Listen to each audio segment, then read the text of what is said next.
This is a case where there were two people in the house. The prosecution argues that although there was no direct evidence, circumstantial evidence pointed to the accused as the perpetrator. What informs the argument being that she locked the door and failed to give the deceased relatives relevant information to enable them to ensure quick medical intervention. As to whether circumstantial evidence can be weakened, I'm guided by the case of Sango, Mohammed Sango, and another versus Republic. The accused, stated to be 24 years at the time, was involved with the deceased, who was aged 50 years. On the fateful night, she went out with friends and a sister, and she returned home at 3 a.m. And prior to returning home, there had been communication between the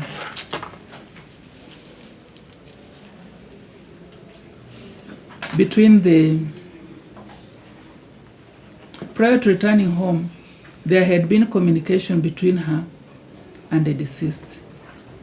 The forensic examiner PW22 PC Mungai Wakaba retrieved media links and documents from the mobile phone stated to be owned by the accused. The forensic examiner PW22 PC Mungai Wakaba retrieved media links and documents from the mobile phone stated to be owned by PW12. The media links and documents were stated to have been authored by Stephen Mutero. There was WhatsApp communication by Asad Khan, a private investigator as well. These persons were not witnesses. What was, however, relevant was the serious cut sustained by the deceased. Evidence adduced by PW22 was not helpful as to how the injury was sustained by the deceased. According to WhatsApp messages retrieved and extracted by PW26, following the requirement of PC Kebei, there was communication, as I have stated, between the accused and the deceased. The accused was required to buy some alcoholic drink, that was the Jameson or gin, to be delivered. There was inquiry as to where the accused was, whether it was in Westlands or at someone's house. She mentioned she was with Melvin. There was a query as to why she was not answering the call and several missed calls. What is apparent is that the deceased repeatedly contacted the accused during her social outing with her friends and sister. He overtly manifested a profound lack of trust and projected his suspicion while the accused was away socializing. When the cell phone went unanswered, that served as a clear evidence of deep-seated distrust. In the morning after her return, he ordered her out of his house. When PW1 heard noise, it sounded like a commotion. She had been seeing the accused for 2 years at the premises, and she heard a man yelling, "Get the F out of my house."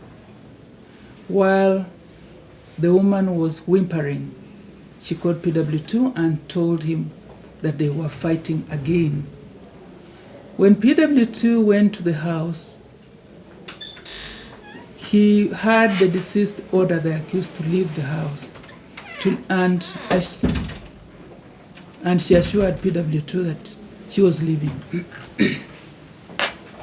PW1 had known the deceased for 7 years. By her evidence, she described him as a woman batterer whose actions amounted to domestic violence towards his intimate partners. During her stay at Preston Court for the 7 years, she saw 6 to 7 women cohabit with the deceased and live. He was not kind to them, according to her. that he unleashed physical violence on the women, and only one had a child. PW2 rushed to the house upon being notified by PW1. He rang the bell, and the door was partially opened by the accused, and he heard the deceased. He was making noise and uttering unprintables, tell the deceased to leave the house, and the accused said that she was leaving. Then the deceased retorted to quote, "Leave my house." Neither PW1 nor PW2 witnessed the act that resulted in the deceased sustaining injuries. PW16, the scene of crime officer, who took photographs, observed blood stains on the stairs that continued to the rear balcony. He saw 2 broken door glasses that had blood stains, and the debris was on the floor and balcony. He also saw a broken window glass and a soda water bottle. He confirmed that the blood stains on the door glass, as well as the debris from the broken door glass, were outward from the sitting room. Further, he confirmed that there was no disturbance in the bedroom. On cross-examination, he stated that it was possible for a person to kick the first, second, and third window panes, and the foot getting stuck in the glass would then be cut deeply. That it was possible that the person kicked the glass because of the blood stains. That he found the penknife and a piece of metal of interest because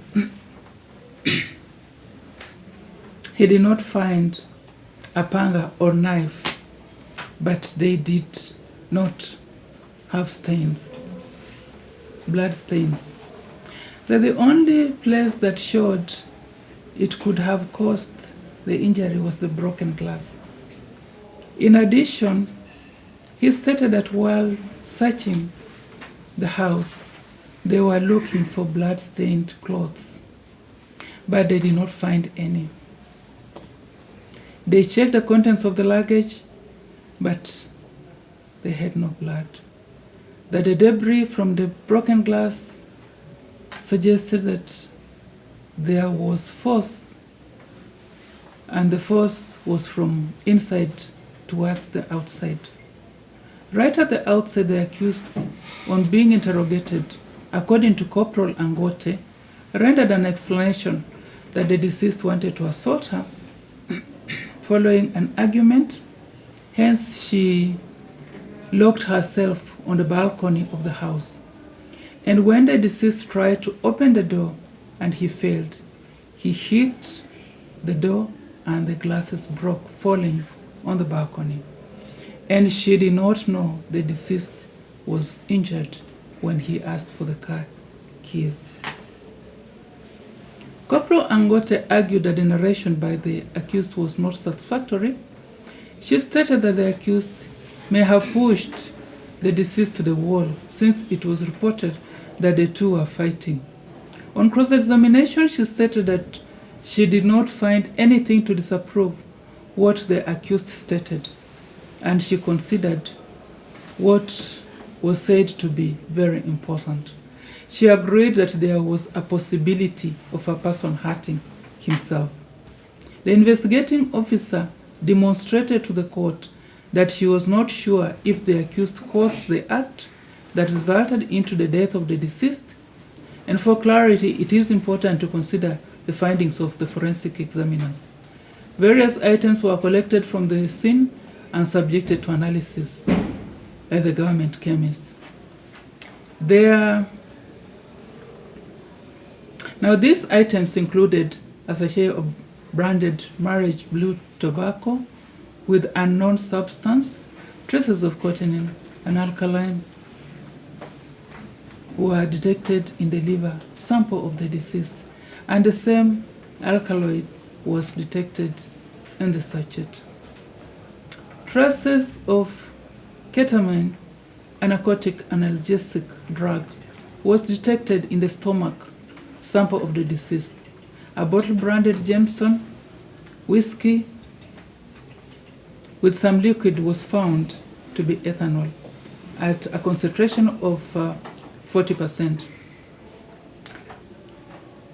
There were drugs which contain glucophage, an anti-diabetic drug.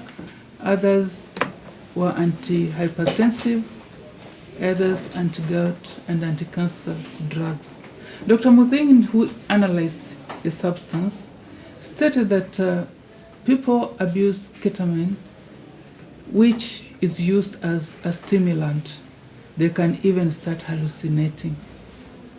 Corporal Angote forwarded some other exhibits to the government chemist for analysis, and this included blood samples collected from the scene, an open slack sandal, and a buccal swab of the accused. A color-patterned scarf containing blood stains belonging to the deceased, broken glasses, a blue t-shirt, and a blue short with blood stains.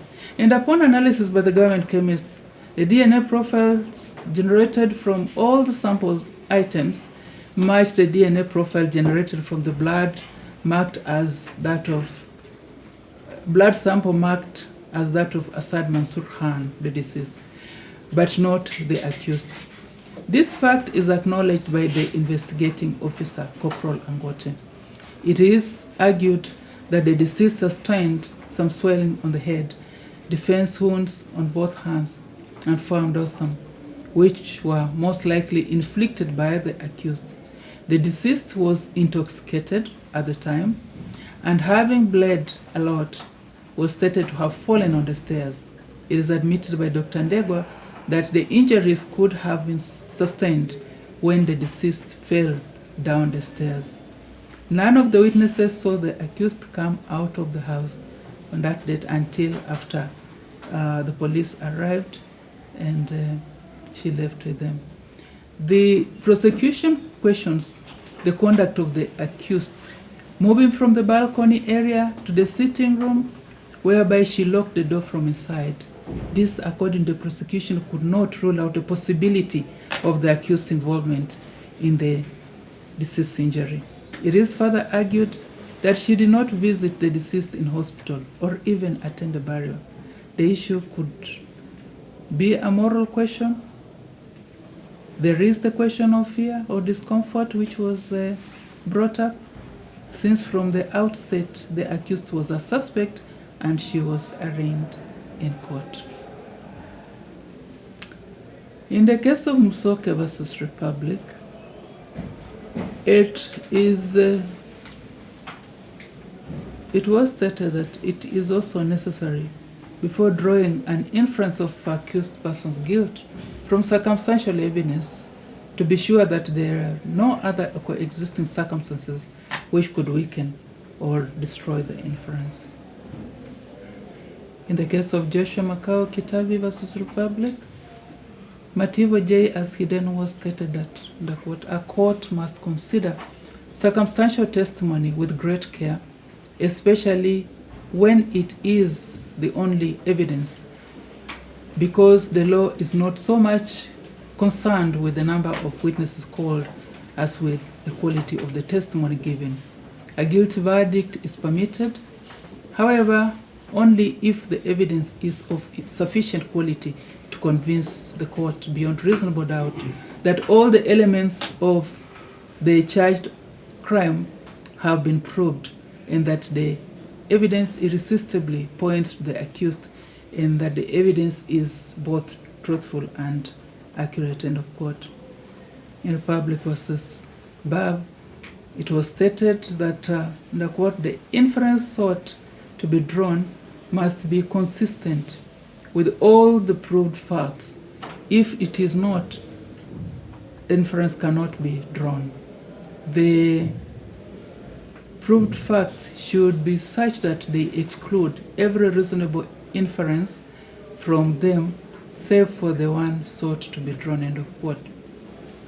Now, in this case, the prosecution strongly believed that there having been two people in the house, the one who was not injured was culpable.